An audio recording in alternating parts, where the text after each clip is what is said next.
They have looted the houses of all these key leaders have been set ablaze. And now stone pelting has just begun from both the sides.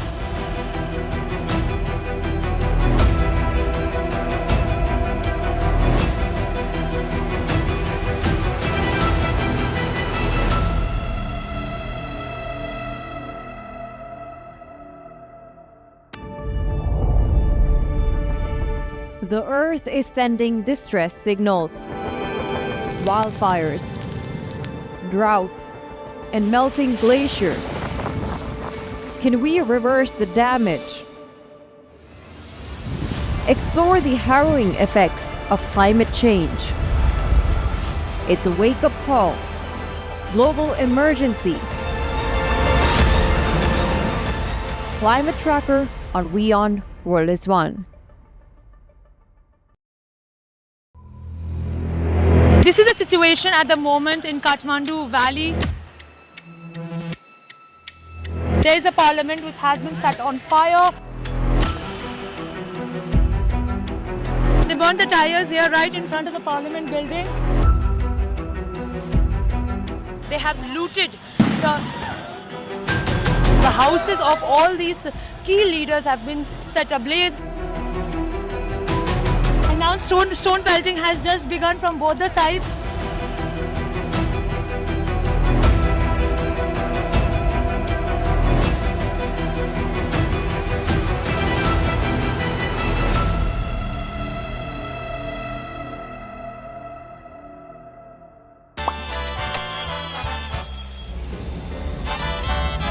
Vielleicht nur als 5%.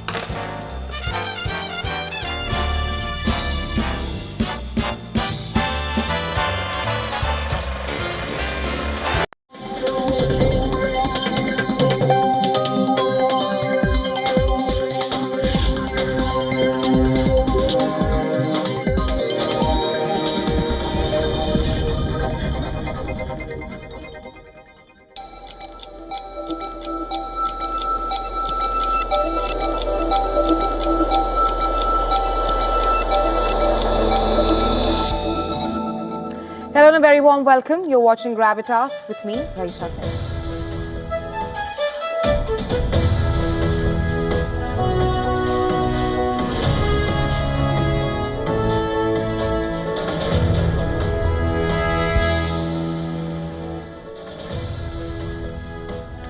On the show tonight, Trump loyalist and right-wing activist Charlie Kirk was shot dead while speaking at Utah Valley University. His death raises a troubling question that we answer on the show tonight. Is this the beginning of a vicious cycle of political violence in America as domestic terrorism continues to haunt America? Also on Gravitas, we will tell you about the ramifications of Israel's Doha strike, with the region continuing to reel from its aftershocks. And finally, we will tell you how the Ukrainian special forces have disabled a $60 million Russian ship. All that and a lot more lined up for you on Gravitas tonight. Let's get you started.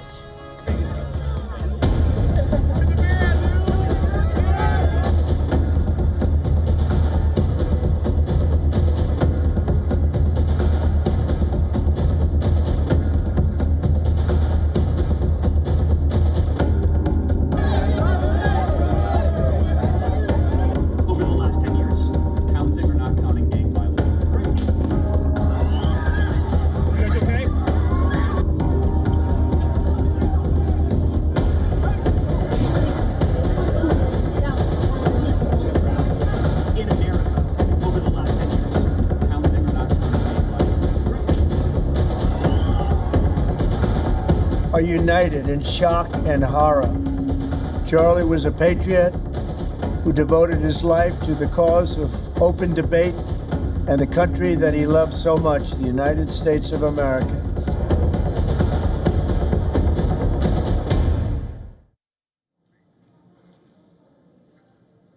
"24 years after the 9/11 attacks, America is shaken tonight by one of the most shocking political assassinations in recent memory. Conservative activist Charlie Kirk, a high-profile ally of U.S. President Donald Trump, was gunned down in broad daylight while addressing students at Utah Valley University. That's during a public event. What perhaps began as a routine stop on his American comeback tour ended in chaos, panic, and tragedy. Kirk was speaking from stage on a wide range of issues, from the U.S. Constitution and America's gun laws to cultural and political debates, including rise of mass shootings in America. Eyewitnesses there reported that shortly after noon, as Kirk was responding to an audience question, a single loud gunshot ripped through the campus courtyard. In seconds, the crowd scattered in terror and Kirk was fatally wounded. Authorities say that Kirk was rushed to a hospital, but despite frantic efforts, he died hours later. He was just 31. The Utah Department of Public Safety confirmed this was no random act of violence. Rather, it was a deliberate strike. Officials say that the shooter likely fired from a rooftop or an upper window near the center, which is about 150 yards away from the stage. The suspect wore dark clothing, slipped away in the chaos, and remains on the run right now. Just a short while ago, the FBI at a news conference disclosed that they had good footage of the shooter, adding that they will not release the video right now as they are confident of success. FBI also said that they were in possession of the high-powered rifle which was used in Kirk's shooting, which is now being analyzed in their lab. But tonight, America is left with more questions than answers. Witnesses describe scenes of panic. Students ducked under tables, screamed, and sprinted through a nearby fountain to escape the gunfire. And Kirk, what you see on your screen, seen clutching his chest moments after the shot, collapsed as security and first responders fought to save him. It was a mix of both: people running, people ducking, people jumping into the fountain and running for their lives. This situation, people definitely feared for their lives. I could see it in their eyes. I could hear it in their voices. People were crying. People were screaming. It was a nightmare. Trump called the assassination heinous and ordered American flags to fly at half-staff nationwide. He described Kirk as a patriot, a fighter for liberty, and a martyr for free speech.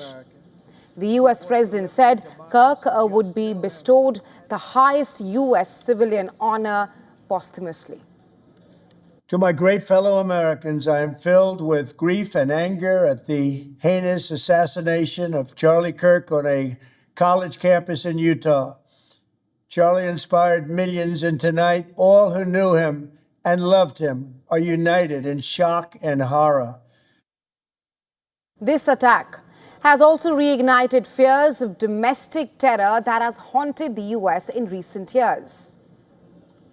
I do not expect that from Americans. This is a country where freedom was founded, where people could come from every nation to be able to be free.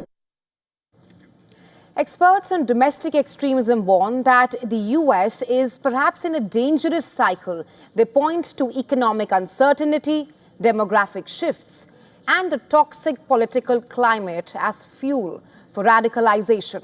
Disagreements that once focused on policies have hardened into personal hostility, amplified by conspiracy theories and rage-filled online echo chambers. And numbers paint a grim picture as well. Since 2021, America has recorded at least 300 incidents of politically motivated violence. The trend, experts say, traces back to 2016, when Donald Trump's first campaign coincided with a sharp escalation in political unrest. And this is no isolated incident. Recent history is marked by violence at the very heart of American politics. The January 6th attack on the US Capitol, the hammer attack on Paul Pelosi, husband of then House Speaker Nancy Pelosi in 2022. And the list goes on. The shooting of Congressman Steve Scalise in 2017 as well. The latest shooting in Utah perhaps reflects a deeper fracture in American society, where domestic terrorism cast a long shadow. The suspect is still at large. However, the FBI has sounded optimistic about finding the suspect. But the questions about what comes next for politics, for safety, and for America itself remains unanswered.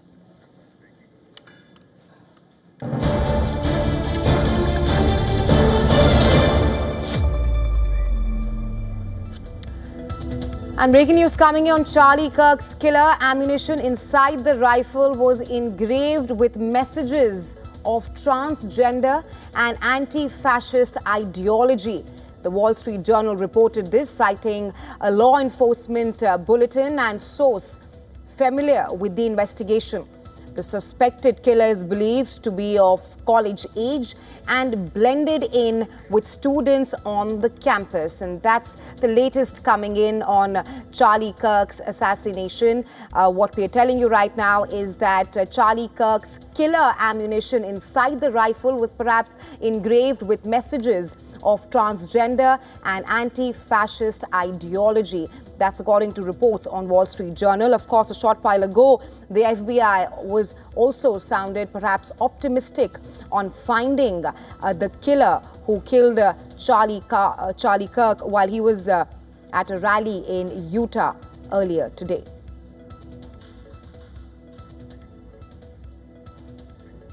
And that's the news we're getting at this point of time. Charlie Kirk's killer ammunition inside the rifle was engraved with messages of transgender and anti-fascist ideology. The Wall Street Journal reported, perhaps citing a law enforcement bulletin and source familiar with the investigation. For more on this, our correspondent Susan Tehrani is now joining us live from New York. Susan, get us the latest on what you're learning on Charlie Kirk's killer at this point of time. Right. So just updating our viewers that suspect is still at large. The FBI is working with local law enforcement and national enforcement to try to locate him. They say they have a very clear picture and video of this individual, but they still don't have him in custody. We're just hearing from the Wall Street Journal, breaking news, as you mentioned, that the rifle was engraved with messages of transgender and, quote, anti-fascist ideology, citing law enforcement bulletin and a source familiar with the investigation. This is being reported by the Wall Street Journal. Now, we've contacted the FBI and Utah police to get more information. We'll give you the latest as it's coming in, but nonetheless, they have said that they also have footprints of this individual as the manhunt continues. But this is very disturbing with these comments on the bullet and the rifle. As you know, just in the recent shooting at that Catholic school and church that happened just a few weeks ago, this is a similar trend was witnessed with transgender ideologies, messages written on it. And of course, those messages on the rifle were very widespread, but they did also indicate anti-fascist messages on there as well. Really an indication of, this may have indeed been a political act of violence against Kirk. Right, Susan, thanks for getting us the latest on this right now.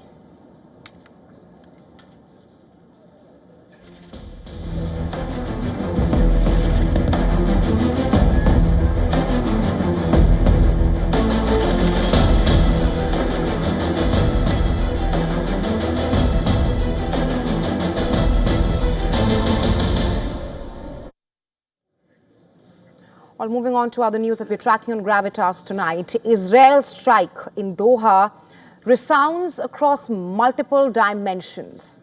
The region continues to reel from its aftershocks. It has perhaps put a major dent on America's credibility in the region. The Gulf is angry. It is questioning the point of its security partnership with the US. And most importantly, the fragile Gaza ceasefire talks could be at a risk because of Israel's strikes on Doha. Doha has accused Israel of state terrorism. Qatari Prime Minister Al Thani has called Netanyahu, the Israeli Prime Minister, reckless. Qatar has vowed to take all required legal measures in response to the Israeli strike. We hold the government of the Israeli entity fully responsible for the escalating regional tensions and the grave consequences of its aggressive escalatory policies, which are leading to unprecedented catastrophic repercussions that threaten the collapse of all peaceful solution pathways in the region. The state of Qatar will not hesitate to defend its sovereignty and the integrity of its territory, and has formed a legal team to take all necessary legal measures in response to this attack.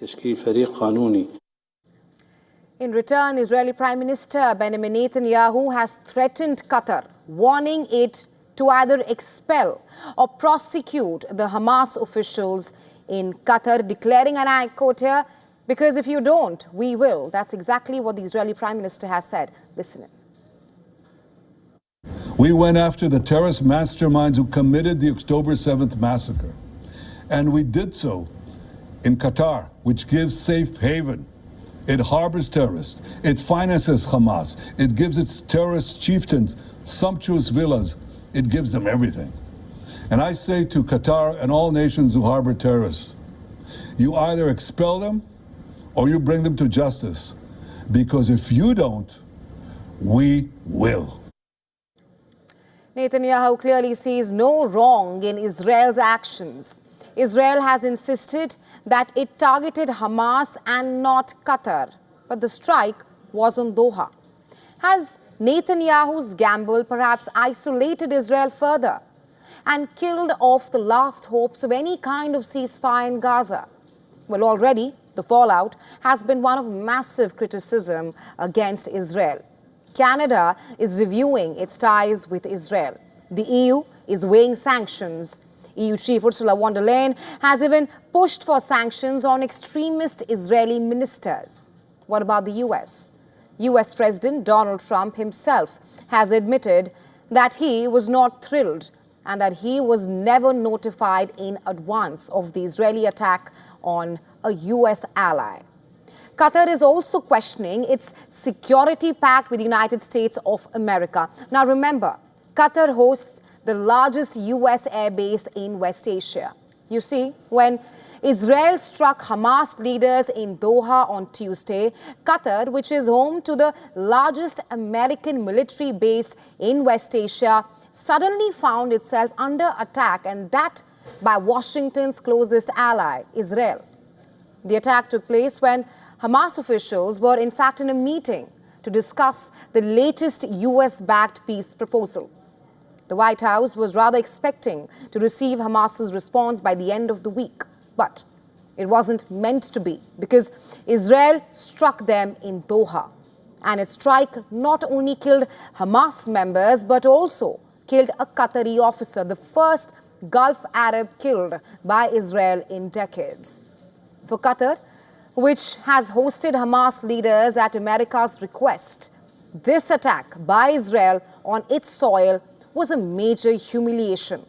And across the Gulf, it has triggered uncomfortable questions. Number one, what perhaps is the value of US protection if American troops on Qatari soil cannot stop such an assault? In this, Qatar had the backing of its neighboring countries. UAE President Sheikh Mohammed bin Zayed Al Nahyan and other Arab leaders rushed to Doha. And that's, of course, in support. Saudi Crown Prince Mohammed bin Salman condemned what he called Israel's assault in the region. Jordan also called the strike a dangerous violation of international law. All these developments signal Gulf unity against Israel. Gulf rulers fear that their reputations as safe havens for trade and investment have been pierced because of Israel's strike on Doha. And they will not risk military escalation, but they may use their massive sovereign wealth as well as diplomatic advantage to push back.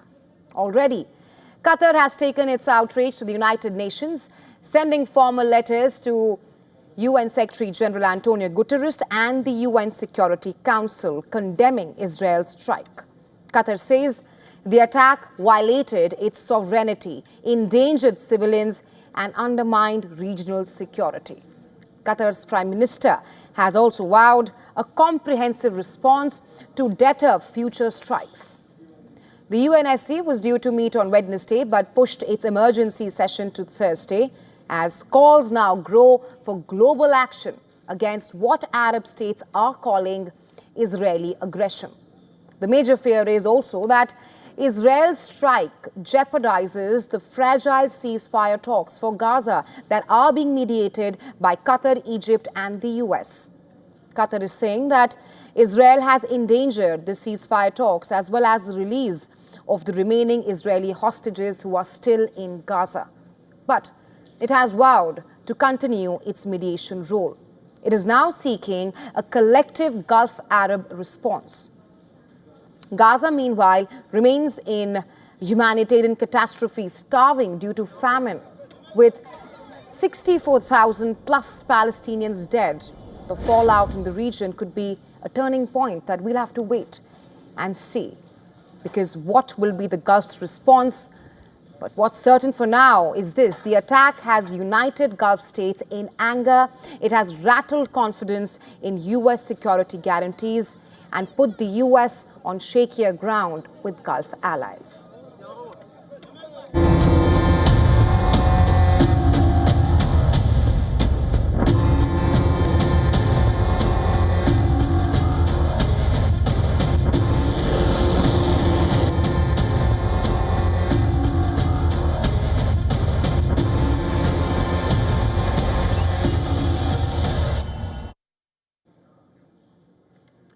All right, our next story is about Ukraine. It has claimed yet another high-profile strike, and that is against Russia's Black Sea Fleet. On Thursday, the Ukrainian military intelligence said that its special forces struck a Russian vessel near a place called Novorossiysk, a Russian port city on the Black Sea. Ukraine said that they hit the Russian ship with a drone. Yes, a single drone did the damage. In a post on Telegram, Ukraine's military agency also identified the target as an MPSV-07 multi-purpose ship, a vessel that is reportedly used for electronic reconnaissance. Ukraine's military intelligence, the HUR, said its special forces struck and disabled the high-value vessel on September 10th. Ukraine says the attack was carried out with a domestically manufactured combat drone, damaging the ship's electronic warfare systems. At the time of the attack, the Russian vessel had been carrying out electronic reconnaissance and patrolling the approaches to the bay there, a zone where Moscow has redeployed much of its fleet after repeated Ukrainian strikes in occupied Crimea. And there's more. According to the Kiev Post, the vessel in question is no ordinary target. It is reportedly one of only 4 in Russia's entire fleet, commissioned in 2015. The ship is worth an estimated $60 million. The drone targeted the vessel's bridge, destroying its navigation and communication systems and knocking out its electronic surveillance equipment. Ukraine says that the Russian ship was forced out of service and will now require expensive repairs. In recent times, Ukraine has ramped up its use of domestically manufactured sea and aerial drones against Russia in the Black Sea over the past year. It has claimed a string of successful attacks against the Russian Navy as well. The latest strike comes just days after Ukraine's Defense Intelligence Directorate released a video of another high-risk operation carried out by its primary special group. And that also happened in occupied Crimea. On September 1st, Ukrainian drones hit a Russian airbase in Havdratske. The Ukrainian drones reportedly destroyed at least 2 Mi-8 combat helicopters, each valued between $20 to $30 million. Another equally damaging blow came in the Sevastopol Bay when a Ukrainian strike hit a Russian military tugboat believed to be the Buk 2190. According to Ukrainian intelligence, that vessel belonged to Russia's elite PDSS underwater sabotage unit, which Ukraine destroyed. a force of diver reconnaissance specialists trained over years at enormous cost and is equipped with advanced gear. The HUR had claimed that its operation and the destruction of the tugboat had majorly limited the combat capabilities of the elite Russian unit.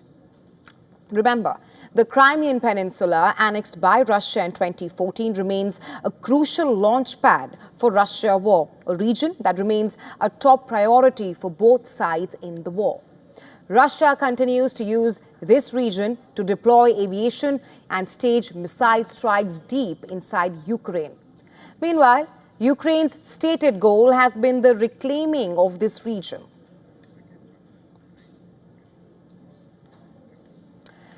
In other news, NATO's Eastern Shield is now rattling. NATO says Russian drones breached its territory.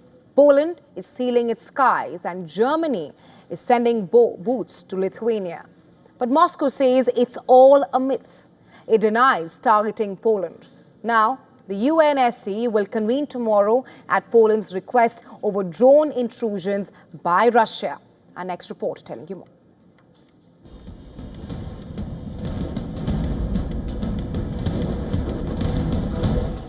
19 unidentified military drones screaming across Polish skies at midnight. NATO's eastern flank supposedly impregnable, crumbling under the weight of outdated radars and stretched resources. Experts call it Europe's most dangerous wake-up call. The unprecedented breach triggered Article 4 consultations for the first time since Russia's full-scale invasion. Polish F-16s, Dutch F-35s scrambled in panic as mysterious drones penetrated deep into NATO territory. This Russian provocation, as you know perfectly well, generals and soldiers, was nothing more than an attempt to test our capabilities.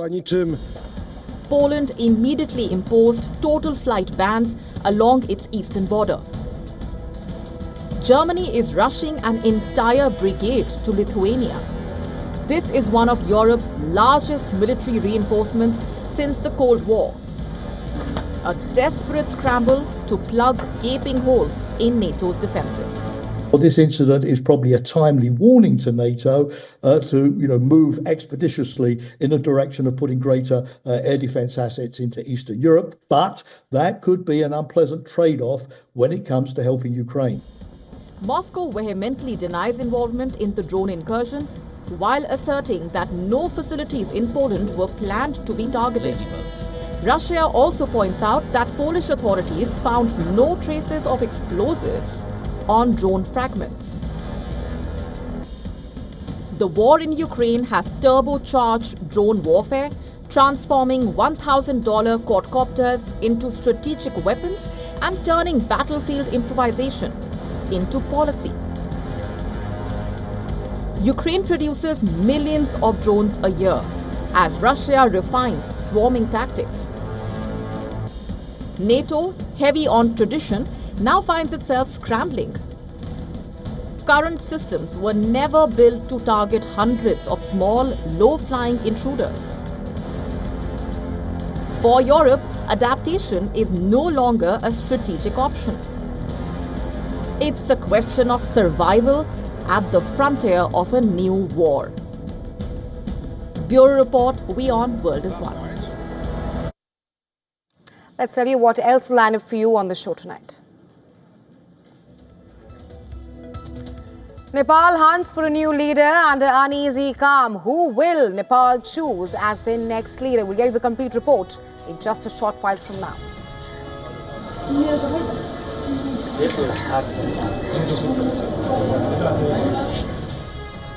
Also on the show, we will tell you how Israel has bulldozed Palestinian heritage in West Bank.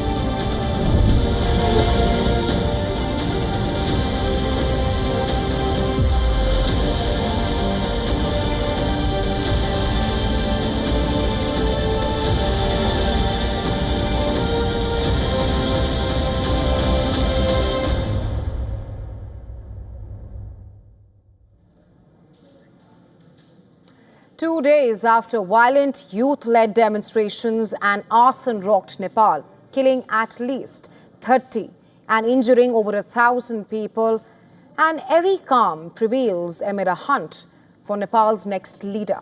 On Thursday, the Nepali army deployed in the streets of Kathmandu briefly lifted a curfew imposed in the capital, which was again restored after a few hours.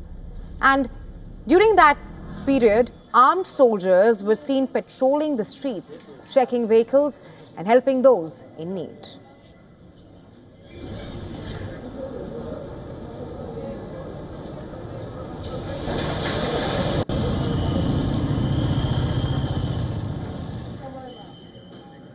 In an urgent appeal, Nepal's president has now urged countrymen to exercise patience and restraint.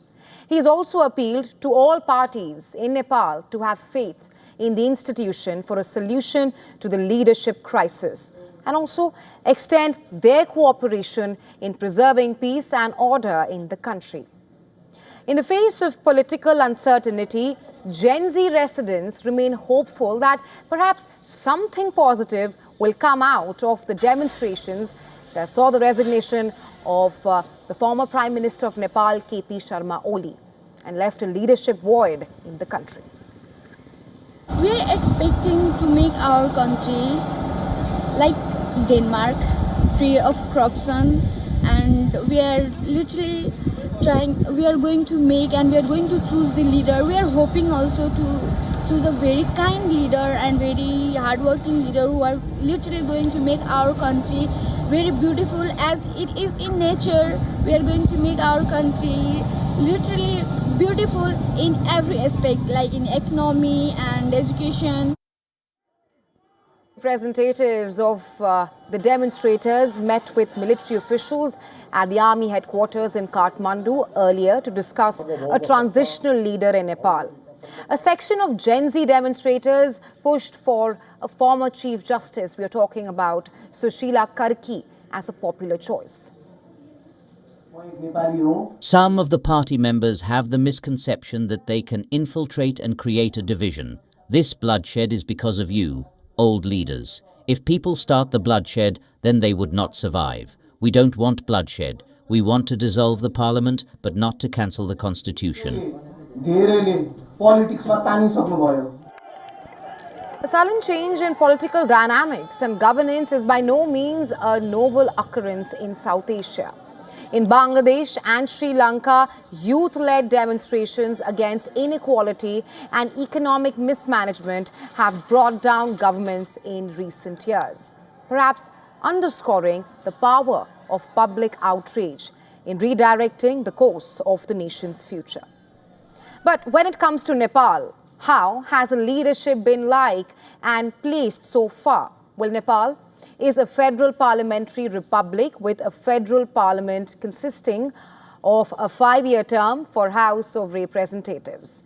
In 2024, the coalition government was formed by the two largest parties, which are the Nepali Congress or NC, headed by Sher Bahadur Deuba, and the second party is the Communist Party of Nepal Unified Marxist-Leninist, CPN-UML, headed by Oli, which together held a 2/3 majority in the House of Representatives. Well, the other prominent party is the Communist Party of Nepal, Maoist Center, led by Pushpa Kamal Dahal, also known as Prachanda. Nepal's lower house has a total of 275 seats. 89 belong to NC members, whereas 78 seats belong to the CPN-UML, with the NC holding the majority of seats in the House of Representatives. The CPN-UML and other smaller parties hold the rest. However, after the collapse, the structure is pretty much null and void, with the number no longer representing a functioning government in full force. And after Oli's fall, it remains unclear which of these administrations will replace Oli, and if at all, given the alternate suggestions that seem to be surfacing. The next choice for the head of a new government in Nepal is critical, which could either help restore stability or push the country into further chaos.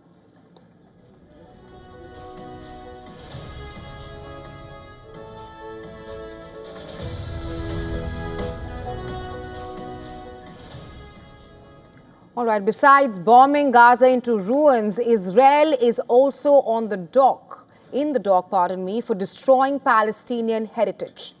This time, the story is about the razing of centuries-old olive groves in the West Bank. These aren't just trees. Olive trees hold immense cultural and heritage value for Palestinians. Take a look at these visuals on your screens. They are from the West Bank and they show excavators escorted by the IDF, the Israeli military vehicles, uprooting trees and backfilling wells on agricultural land in the Kerbet al-Suraj area that's between the villages of Al-Arqa and Al-Yamoun, west of Jenin in West Bank. The olive crop is the primary source of income for farmers. The farmers say that the trees are being raised just before the harvest season. At 6:30 a.m., they brought excavators and equipment and started uprooting the olive trees from the top of the mountain to the valley. This land is all ours. We have 3 wells that we use to water our trees from. What they destroyed is not insignificant. These olive trees provide for 50 people. I live here with my uncles and cousins, and we all live off these olive trees, and now we have nothing left. Well, olive groves have long been central to the economy and culture of the West Bank, but they have also been the site of bloody clashes between Palestinian farmers and encroaching Israeli settlers for decades. These are disputes that have hinged on access to land. They destroyed wells, portable buildings, and containers. They are continuing this. The Israeli army raid involves closing the village entrances. Apart from that, preventing movement in or out, even for ambulances, then searching houses and damages to agricultural land, as well as arrests. Hundreds of olive trees have already been uprooted by the Israeli army and the Israeli settlers. Bulldozers appeared to be uprooting these olive trees, and it was unclear whether they would be relocated for planting elsewhere or not. The cutting of olive trees came just days before the olive harvest season. It is clear that they were deliberately cut. The Israeli army came and took the landowners by surprise. They said that they came to cut the trees and that they would cut approximately 100 dunams. Well, apart from this, in August, the Israeli army said that in an order to improve defenses, the IDF forces are clearing vegetation. Since the war started in 2023, the Israeli government has accelerated demolition in Palestinian areas, citing that units were built without permits in areas designated by the Oslo Accords, occupied Palestinian territory under full Israeli control. Across the West Bank and Gaza, millions of olive trees line the hillsides, many of them centuries old, passed down through families for generations. Beyond income, these olive harvest is a cultural ritual, a season of gathering, of community, of memory. Families come together in a tradition of helping one another bring in the crop. The trees have perhaps become a symbol of steadfastness and of resilience in the face of occupation. That's why, for Palestinians, every olive tree cut down is more than lost harvest. It is a piece of their history erased and a reminder that their struggle is rooted as deeply as the trees themselves.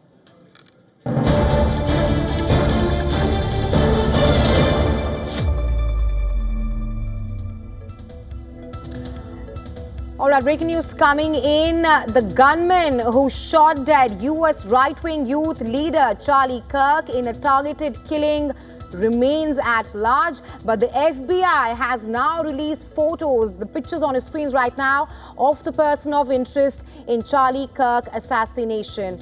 Authorities said that they have the video images of the suspect and have recovered a high-powered rifle as well.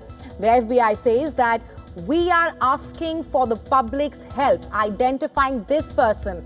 The picture that you see on your screens right now, that's the person of interest in the assassination of right-wing activist Charlie Kirk. That's in connection with the fatal shooting of Charlie Kirk at the Utah Valley University. And what you see on the screens right now are the pictures released by the FBI. This is the suspect, the person of interest in Charlie Kirk's shooting, which happened at the University of Utah. Now, Kirk, the founder of Turning Point USA, was struck with a single bullet around 12:20 p.m. local time on Wednesday. That's while speaking at an event on the campus of Utah Valley University. U.S. President Donald Trump announced a short while ago that Kirk will be awarded the Presidential Medal of Freedom. And that's breaking news coming in. The picture on your screens, this is of the person of interest, the suspect in Charlie Kirk's shooting. A short while ago, the FBI also said that while the suspect remains at large, they do have high-quality videos and images of the suspect, and now they have released the picture, the photograph of the suspect in Charlie Kirk's shooting. And Kirk is the founder of a Turning Point USA, which was struck with a single bullet around 12:20 p.m. local time on Wednesday. The shooting took place while he was answering a question during his rally at the University of Utah. A short while ago, the FBI also said that they recovered the high-powered bolt-action rifle, which was used to shoot Kirk from a nearby roof. And it also had a range of phrases engraved on the ammunition.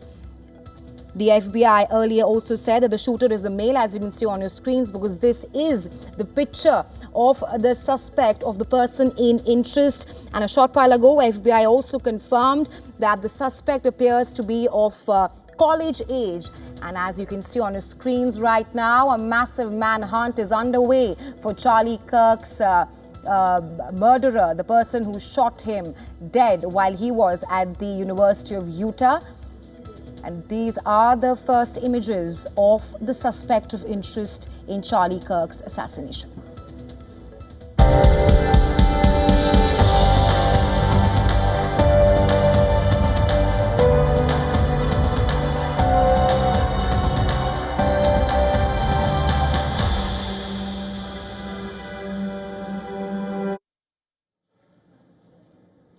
All right, moving on. Pakistan is overtaking Afghanistan and perhaps emerging as the leading hub of global opium production. This finding comes after the Taliban's strict ban on poppy cultivation in 2022. Afghan farmers, once the backbone of the heroin supply chain, have moved across the border into Pakistan's Balochistan province, where the drug trade is reportedly expanding at a stunning pace. With vast stretches of poppy fields in the region emerging, some larger than 5 hectares, experts warn that this scale of cultivation goes beyond anything Afghanistan has witnessed, even during its highest years of opium manufacturing. So what happened? How did this all come about? Well, reports say that the Afghan farmers brought their expertise with them, using solar-powered pumps to extract groundwater. The Afghan farmers have turned the land in Balochistan into fertile ground for narcotics. Experts believe that the profits from this poppy cultivation will ultimately fund armed groups that dominate smuggling routes and insurgent networks in the province. Pakistan has long battled the Balochistan Liberation Army, while other terror groups are also based in Pakistan's largest and poorest province. In fact, just last week, the Islamic State claimed responsibility for a deadly suicide bombing in capital Quetta that killed at least 15 and injured 30 others. The surge in poppy farming, according to experts, adds perhaps another dangerous layer to this already volatile security landscape in Pakistan. Surveys confirm that 2 small areas in Balochistan alone contain more than 8,000 hectares of farms, slightly higher than the total detected in most of Afghanistan. The report further cited farmers admitting to paying protection money to local militias and even police officers, police forces there in Pakistan.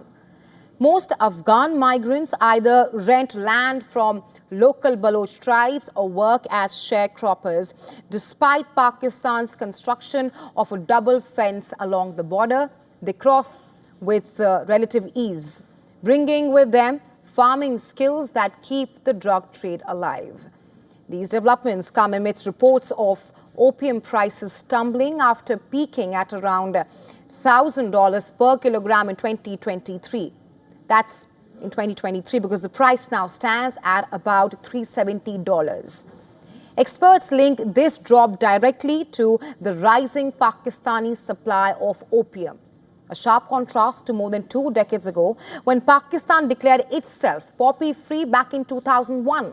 In fact, just last month, lawmakers in the Balochistan Assembly sounded the alarm over the booming opium trade.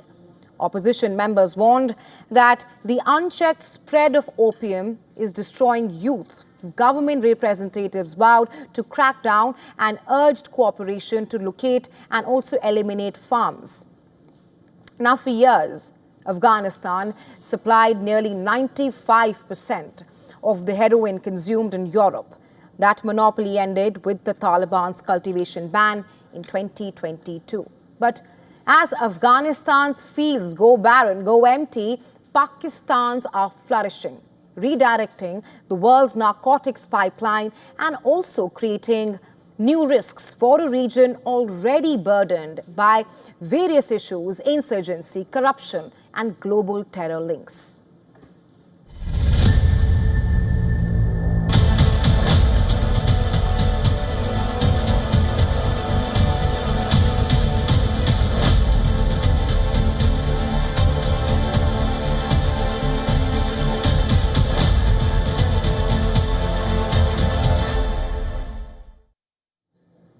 All right.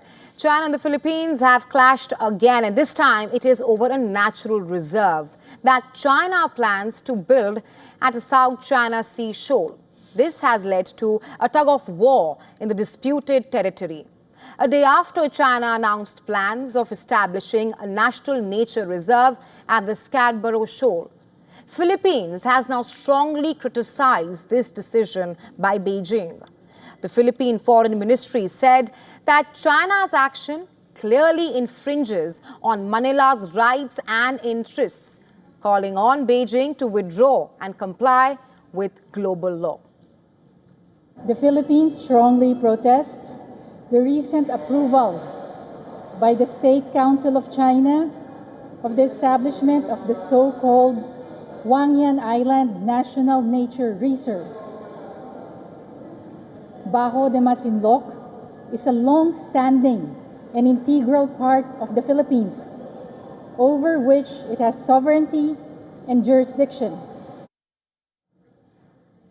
However, as per Beijing, the designation was an important guarantee to preserve the ecosystem of islands, coral reefs, and lagoons, perhaps rejecting Manila's accusations as unfounded. China has also pushed to reinforce its territorial claims and maritime rights in the contested region. The scope of the Philippine territory has long been defined by a series of international treaties, and China's Huangyan Island has always lied beyond the limits of Philippines' territory. China rejects the unfounded accusations and the so-called protest from the Philippines and urges the Philippines to stop the relevant acts of infringement and provocation as well as reckless hypes and avoid adding complex factors to the situation at sea. Well, the question is, how successfully can China even claim it? Just for context, sovereignty over the Scarborough Shoal has never been fully established. In fact, a landmark 2016 International Court ruling on the South China Sea rejected Beijing's sweeping claims to the region. Geographically, The Hongyan Island National Nature Reserve is located in China's southernmost island city of Sansha, Henan province, covering an area of at least 3,523 hectares. This reserve includes both a core zone and an experimental zone that remains the focus of conservation systems.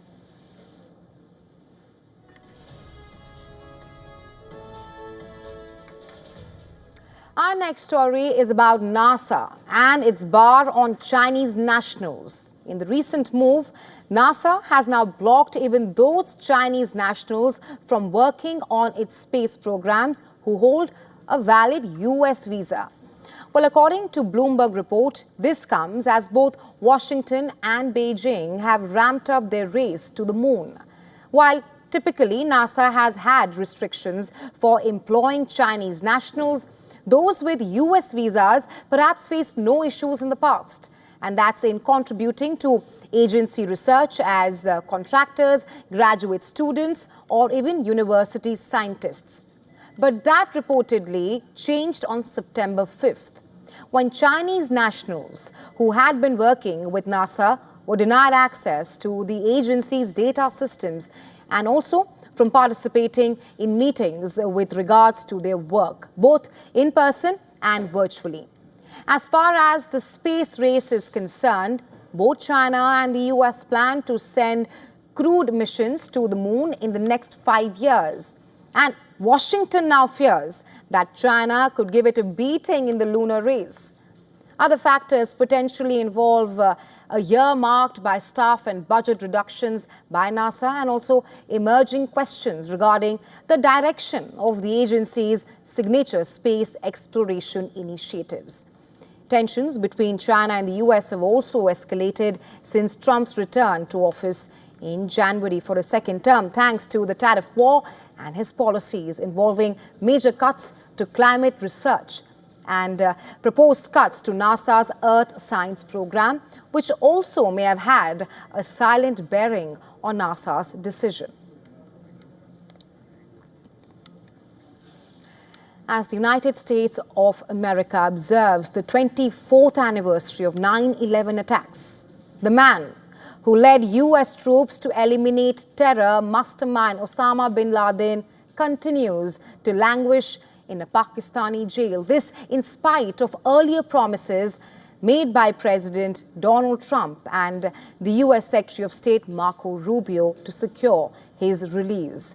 Our next report telling you more.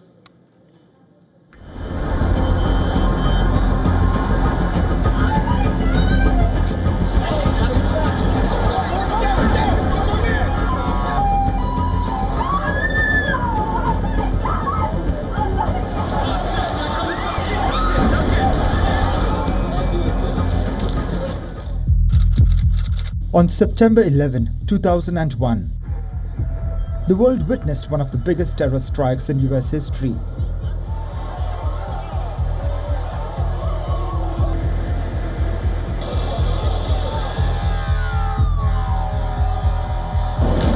God bless you.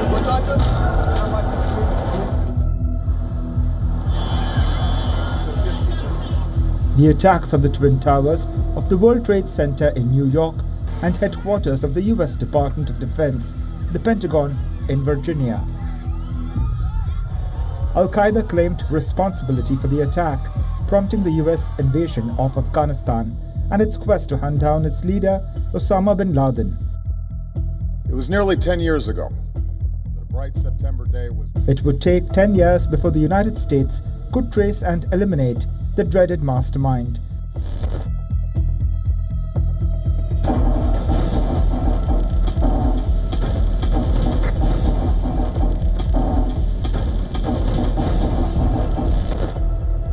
All thanks to the help of Pakistan doctor Shakil Afridi. Dr. Afridi helped the United States by running a fake vaccination program to gather DNA from bin Laden's family. This led the CIA and Joint Special Operations Command eliminating bin Laden after raiding his compound in Abbottabad in Pakistan. 20 days after bin Laden was killed, Dr. Afridi was taken into custody on 23rd of May 2011. This prompted an outrage in America, who cut federal aid to Pakistan if Dr. Afridi was not released. US President Donald Trump promised in his 2016 election campaign that he would get Dr. Afridi released in 2 minutes if elected. However, that promise continues to be forgotten. US Secretary of State Marco Rubio, in an interview in 2016 during his presidential campaign, also advocated for the release of Dr. Charlie Kirk. In June this year, when former Pakistan Foreign Minister Bilawal Bhutto Zardari visited the United States, US Congressman Brad Sherman raised the issue once again, pressing Islamabad to release the doctor. Now, as the world commemorates the 9/11 attacks, Dr. Charlie Afridi's imprisonment in Pakistan continues as a stark reminder of the country's duplicity in its approach to counter-terrorism. Bureau Report, WION World is One.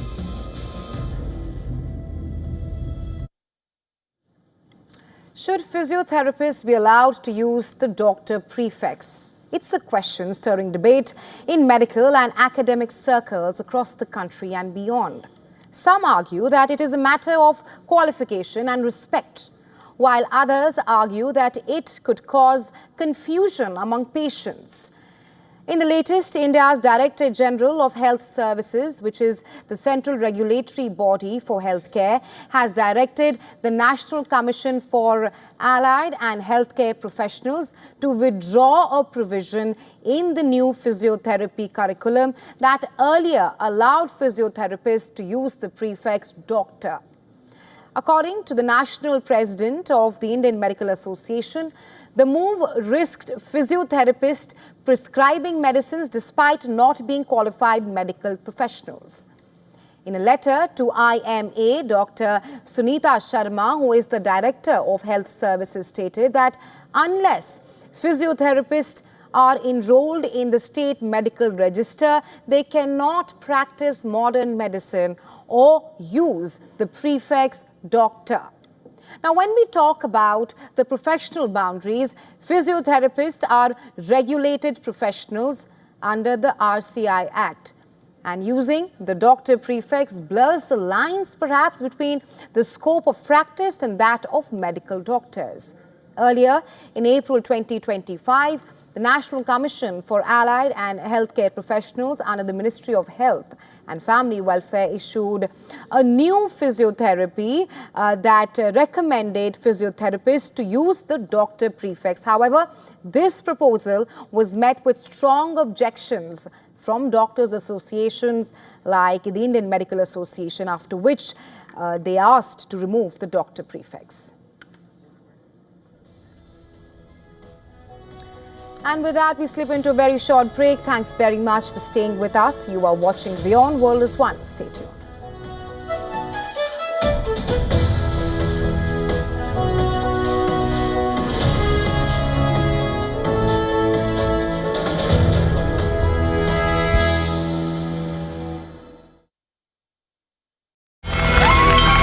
From the bustling trading floors of Wall Street to the vibrant exchanges of Asian stock markets, WION breaks it down for you to make sense of what's happening, as we reveal the key factors behind events, strategic battles, and the game-changing business decisions that shape the world. We bring you all of this and more on World Business Watch.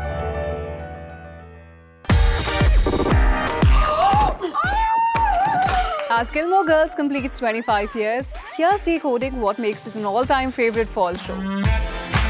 Know why low-rise denims are making a comeback.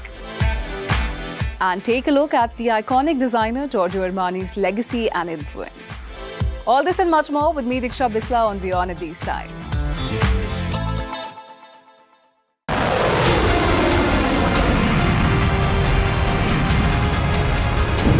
Israel has bombed Doha.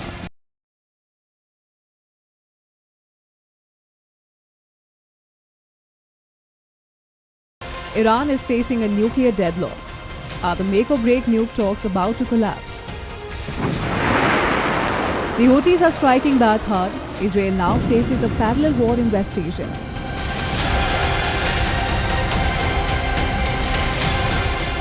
Watch the West Asia Post with me, Radi Francis, every Friday at these times, only on WION. World is One. This is the situation at the moment in Kathmandu Valley. There is a parliament which has been set on fire. They burned the tires here right in front of the parliament building. They have looted the houses of all these key leaders have been set ablaze. And now stone pelting has just begun from both the sides.